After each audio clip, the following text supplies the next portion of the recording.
ગુજરાત સરકારના રમતગમત યુવા અને સાંસ્કૃતિક પ્રવૃત્તિઓ વિભાગ ગાંધીનગર દ્વારા રાજ્યના સુપ્રસિદ્ધ યાત્રાધામો ખાતે ઉત્સવનું આયોજન થતું હોય છે. તે અન્વયે પાટણ જિલ્લાની આન બાન શાન એવી વિશ્વ વિરાસત રાણી કી વાવ ખાતે 2 દિવસીય સંગીત સમારોહ યોજાયો હતો.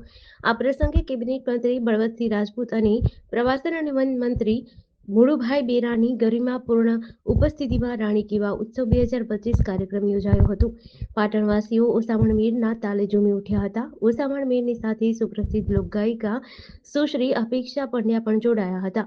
ગુજરાત સરકારના રમતગમત યુવા અને સાંસ્કૃતિક પ્રવૃત્તિઓ વિભાગ ગાંધીનગર તથા જિલ્લા વહીવટીતંત્ર પાટણના સંયુક્ત ઉપક્રમે વિશ્વ વિરાસત રાણી કી વાવ ઉત્સવ 2025નું આયોજન કરાયું છે, જેનો મુખ્ય ઉદ્દેશ આજના યુવાઓને ભારતીય સંસ્કૃતિ અને લોકકથાઓથી પરિચિત કરવાનો છે. આજે મને એક વાતનો આનંદ છે કે 1280માં સ્થાપના દિવસે હું પાટણ આજુબાજુનો વિસ્તાર અને સમગ્ર ગુજરાતમાં રહેતા તમામ લોકોને પાટણના સ્થાપના દિનની ખૂબ શુભકામનાઓ પાઠવું છું.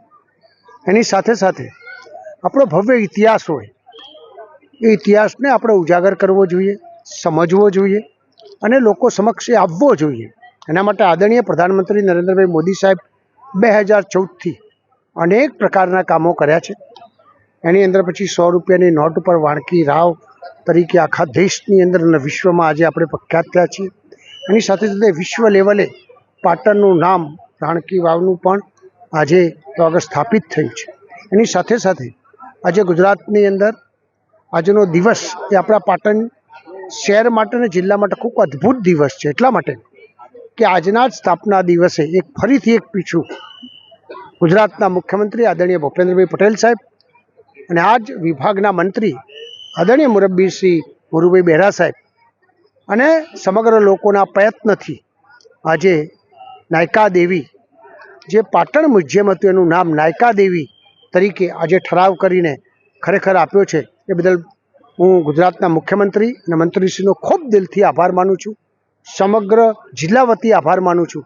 લોકોને એમ કહું છું કે આ ભવ્ય ઇતિહાસ એ લોકો સમક્ષ જાય અને એમાંથી આપણે કંઈક પ્રેરણા લઈ અને આગળ વધીએ એ સૌને હું પ્રાર્થના કરું છું. જીડીસી ન્યૂઝ સાથે સંજીવ રાજપૂત સાથે અનિલ રામાનુજ, પાટણ.